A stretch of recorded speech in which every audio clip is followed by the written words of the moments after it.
నేను నా బిడ్డ ఇప్పుడు సప్తగిరి కాలనీలో ఇప్పుడు ప్రస్తుతానికి మా అక్క నీడలో ఉంటున్నాము. మాకు ఇల్లు వాకిలి ఏమీ లేదు, ఏ ఆధారం లేదు. నా భర్త మంగళం క్వార్టర్స్లో ఉంటున్నాడు. తన రెండో పెళ్లి చేసుకున్న అమ్మాయితో ఉంటున్నాడు. ఇప్పుడు మా పరిస్థితి ఏంటి? మాకు ఎవరు సమాధానం చెప్తారు? భర్త ఇలా చేయడం వల్లే కదా నేను ఇంత దూరం రావాల్సి వచ్చింది.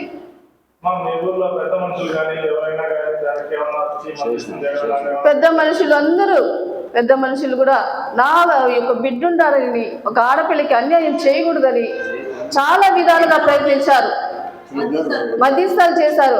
నా భర్తను పిలిపించి చాలా విధాలుగా చెప్పారు, కానీ వినలేదు. విన్నప్పుడు ఏం చేయాలి? వాళ్ళు ఎదురు కట్టినాక నన్ను డబ్బులు అడుగుతున్నారు.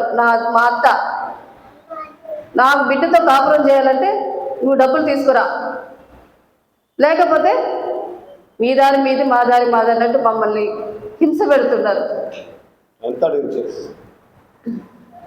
దయచేసి